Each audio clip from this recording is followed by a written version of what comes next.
My sister banned me from Thanksgiving for being an HVAC tech, then she found out I paid her student loans.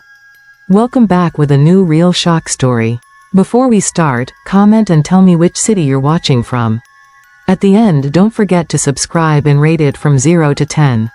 Let's enjoy the story, everyone. It all started with one ordinary Thanksgiving morning.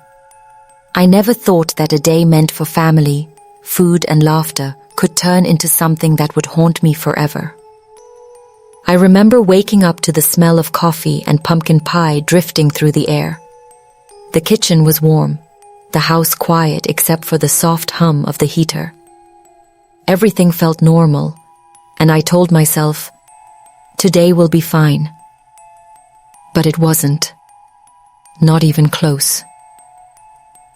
My sister Jenna and I hadn't been on the best terms lately.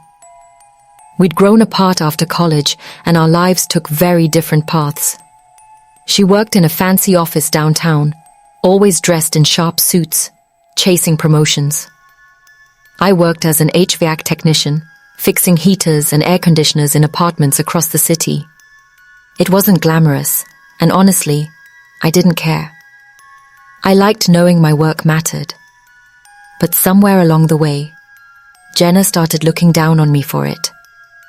She'd joke about my job in a way that made me laugh on the outside, but hurt deep inside. That morning, I had no clue Jenna was planning something that would change everything. I got a call while making breakfast. It was her voice. Icy, cold. "Alec, we need to talk. Not today, not tomorrow, but before Thanksgiving dinner. It's important." I felt a strange chill. Her tone was sharp, unusual for her. When I arrived at her apartment later, she didn't greet me with the usual smile. Instead, she stood in the living room, arms crossed, looking like she'd been waiting for me all day. "Alec," she said, voice low, "you're not welcome at Thanksgiving this year." I blinked. My fork fell from my hand, clattering softly on the plate. "What? Why?" I asked, my voice trembling. She didn't answer right away. Her silence felt heavier than words. Finally, she said, "It's because of your job. I can't have my friends and family seeing what you do. It's embarrassing." The word hit me like a punch to the chest. "Embarrassing?" I whispered. "I fix heaters so people can live comfortably. That's embarrassing?" My voice cracked, and I fought back tears. She looked at me, her face hard, unyielding. "It's not about what you do. It's about how it looks." I stood there, stunned, wondering if I had somehow stepped into a nightmare. Family dinner was supposed to be about love and togetherness. Instead, it felt like I was being exiled for doing honest work. I left without another word, my heart pounding. I couldn't shake the sting of her words, the way they echoed in my mind like a cruel joke. That night, I sat alone in my small apartment, staring at my toolbox. I kept thinking, why would she care so much about what I do? I'd spent years paying my own way and never asked her for anything. But then, I remembered something she didn't know, something that would change everything. I'd been quietly paying her student loans for years, not because she asked me, but because I wanted to help. I never told her. I thought she'd never understand, or worse, she'd see it as charity and take it the wrong way. I thought it was my way of giving back to her, a sisterly secret. That night, the truth weighed on me heavier than her rejection. I wondered what would happen if she ever found out. Would she be grateful? Angry? Shocked? I didn't know. And somehow, I had a feeling I was about to find out sooner than I expected. The next morning, my phone buzzed. It was her. She sounded different this time. Hesitant, unsure. "Alec, "Can we talk?" she said quietly. My heart raced. Something was shifting, but I didn't know what. I felt a storm coming, a storm that would sweep away everything I thought I knew about our relationship. Thanksgiving wasn't going to be about turkey and pie this year. It was going to be about truth, and I had no idea how it would end. The air that morning felt heavy, like the world itself was holding its breath. I sat at my kitchen table, coffee untouched, staring at my phone. Jenna's words from yesterday echoed in my head. "You're not welcome."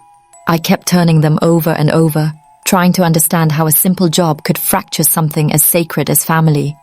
But now, her call was different. No anger, no certainty, just hesitation. I knew when she said, "Can we talk?" It wasn't just small talk. There was something behind it, a crack in the armor she'd built. I didn't want to rush into things, but I also knew I couldn't ignore it. So, I agreed. I told her I'd come over that afternoon. When I arrived, her apartment was quieter than usual. No music playing, no laughter, just the faint hum of her heater. She opened the door, and her face was pale. For a moment, we just stood there, neither of us speaking. I could feel tension twisting between us like a rope. Finally, she stepped aside and gestured for me to come in. "Sit," she said softly, her voice barely above a whisper. I sat, unsure of what to say. My mind raced with questions. Was she going to apologize? Or was this another confrontation? Instead, she stared at me, and then she said something I never expected. "I found something out last night." Her voice trembled slightly. "About you." I frowned. "What do you mean?" She avoided my eyes, staring at the floor instead. I know you've been paying my student loans." Her words hung in the air like a sharp blade. I froze. This was supposed to be my secret, something I kept close to my heart. How did you find out?" I asked, my voice barely steady. She looked up at me, her expression a mix of shock and confusion. "I don't know. I saw something in my bank account, and then I put it together." She paused. "Why? Why would you do this without telling me?" I wanted to tell her, to explain everything. The late nights, the tight budget, the silent sacrifice. But the words stuck in my throat. I just looked at her, feeling something I hadn't felt in years. Pain, but also hope. She leaned back in her chair, her eyes fixed somewhere far away. "Maybe I was wrong about you," she whispered. "Maybe I judged you too quickly." There was a silence between us, heavy and filled with unspoken truths. I wanted to say something, to bridge the gap, but before I could, she spoke again. "Alec, Thanksgiving. We still need to talk about that." Her words hit me harder than I expected. It wasn't just about money or pride anymore. There was something deeper, a hurt neither of us had admitted. And I knew, without a doubt, that this conversation was going to change everything between us. I left her apartment that day with a strange mix of emotions: confusion, anger, relief, and a quiet determination. Thanksgiving was coming, and I knew it wasn't going to be the same as before. That night, I sat in my room staring at my toolbox again. I thought about my job, about how I'd always tried to live honestly, even when it wasn't easy. And I thought about Jenna, my sister, who had once meant the world to me. I wondered if she would see me the same way again. And deep down, I knew this was more than just a family argument. This was about respect, pride, and something neither of us had admitted yet: the truth about who we really were to each other. Thanksgiving was still a week away. But something inside me told me the real story was just beginning. Thanksgiving was coming faster than I wanted to admit. Every day felt heavier. I couldn't stop replaying Jenna's words in my head. The way she said, "Maybe I judged you too quickly." There was something in her voice that unsettled me. Was it regret? Confusion? Or something darker I couldn't name yet? That week, I threw myself into work, climbing into cramped attics, crawling through dusty basements, fixing broken furnaces. It all felt like an escape. The hum of tools and the smell of metal soot somehow grounded me. But even while working, my mind kept drifting back to, oh, Jenna. I kept wondering, would she call before Thanksgiving? Would she stand her ground and keep me out of dinner? Or would she finally admit what I'd known all along, that family means more than pride? Then, 2 days before Thanksgiving, my phone rang. It was her. I answered, and the silence was heavy at first. Then she said quietly, "I need to see you. Tonight." I didn't hesitate. I knew this wasn't just about Thanksgiving anymore. This was about something bigger, something that had been building between us for years. Her apartment was dark when I arrived. The blinds were shut, and the smell of coffee and cinnamon lingered. She was sitting at the table, her hands clasped together, staring at a piece of paper. It looked like her student loan statement, but there were notes scribbled on it in her handwriting. She looked up when I walked in, her eyes unreadable. "Alec, I've been thinking about everything." She hesitated, and I felt my chest tighten. "About what you do and why you do it. About me being wrong." I stayed quiet, unsure if I should speak or just listen. She took a deep breath. "I've always been competitive, Alec. I've always wanted to prove myself, to be respected, and somewhere along the way, I started looking at you differently. Your job, it didn't fit into the story I had about us." Her words cut deeper than she knew. "But you never asked me about me. You never asked why I worked this job, or why I chose it." She nodded slowly. "I know, and I'm sorry. I should have listened." There was a long pause. Then she said something that made my stomach drop. "But there's something else. When I found out you've been paying my student loans, I felt like my whole world shifted. And I don't know if I'm ready to accept that without understanding why you kept it a secret." Her voice cracked at the end, and I felt my own emotions boiling over. Hurt, confusion, and something like fear. Fear that this wasn't just about loans or Thanksgiving. Fear that something deeper between us had broken. I took a step closer to her. "Jenna, I didn't tell you because I didn't want it to change how you saw me. I wanted it to just be something I did for you. Because I love you." She blinked, her eyes glossy. "I don't know if I've ever heard you say that before." The room felt colder suddenly, though the heater was still running softly somewhere in the background. We sat in silence, the weight between us growing heavier with every second.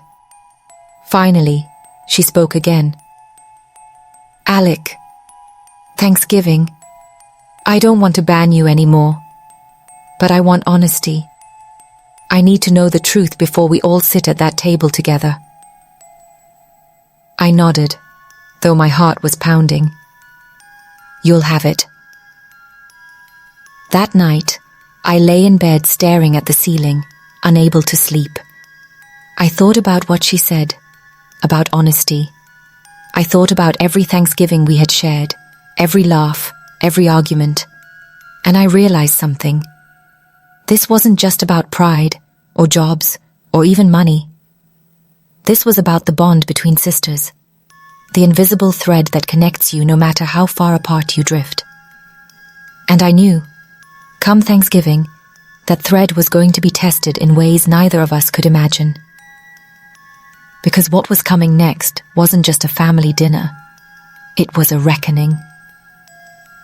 Thanksgiving morning arrived like a storm I could feel in my chest. The air was sharp and cold, and I could barely breathe without thinking about what was coming. I didn't know if Jenna would be waiting at the table, or if she'd change her mind again. My stomach was a knot of nerves and regret. When I walked into her apartment later that afternoon, the house was alive with the scent of turkey, cinnamon, and something deeper, tension. The sound of laughter drifted from the kitchen, but it was low, strained. Jenna was there, standing at the counter, her shoulders tight. She didn't look at me right away. I took a step forward. "Hey." My voice felt foreign to me, small, unsure. She glanced at me, and for a moment, neither of us spoke. Then she said quietly, "Sit." The table was set beautifully, though her expression made me wonder if the meal itself was just a pretense. Family was gathered, voices low, glances sharp, but they all went silent when they noticed me. That silence wasn't warmth, it was a wall. I sat down, heart pounding. Somewhere deep inside me, I knew this dinner was going to be different. I could feel it in the way Jenna kept looking at me, the way her lips pressed together whenever she spoke to anyone else. The conversation was forced at first, small talk about the weather, about work. But under it all was a current of something dangerous, something unsaid. I could feel it pressing against me, and then, without warning, Jenna spoke. "Alec, I know the truth now." Her voice was steady, but her eyes were guarded. Everyone looked toward her. My chest tightened. "What truth?" I asked quietly, barely able to speak. "That you've been paying my student loans for years." Her voice cut through the room like glass breaking. Heads turned. Gasps followed. I felt every eye on me, burning. I swallowed hard. "Yes," I said softly. "I have." The silence was deafening. I could feel my hands trembling. Jenna stood, her chair scraping sharply against the floor. "Why didn't you tell me? Why keep this a secret?" Her voice cracked with a mix of hurt and fury. I tried to explain, but words faltered. I wanted to help without you feeling obligated. I didn't want it to be about money or pride." She shook her head. "It's about respect, Alec. About honesty. You kept this from me, and it made me feel less." Her voice broke, like I wasn't good enough on my own. The weight of her words hit me harder than I expected. I wanted to tell her everything, how proud I was of her, how I saw her fight every day, how I wanted to protect her. But the words stayed inside me. Tears welled in her eyes. I spent so long thinking I had it all figured out about us, but maybe I was wrong. Her voice softened. "Maybe I needed to hear the truth from you." I nodded, my own tears spilling over. "You have it now." The room felt still, the chatter of the family gone. I could see everyone watching us, waiting for something to happen.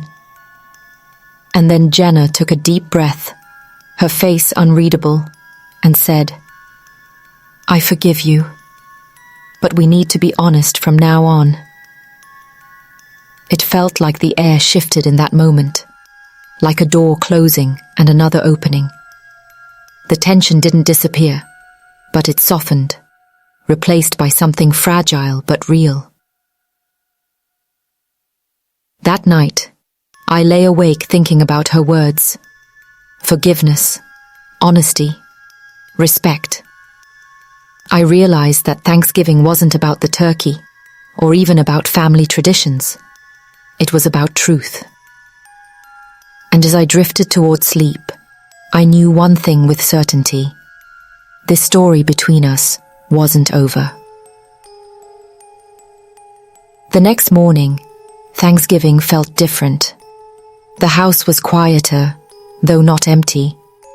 The scent of coffee drifted through the kitchen, mingled with the faint aroma of leftover turkey. Jenna and I moved around each other carefully, as if the air between us was still fragile glass, something that could shatter with the wrong touch.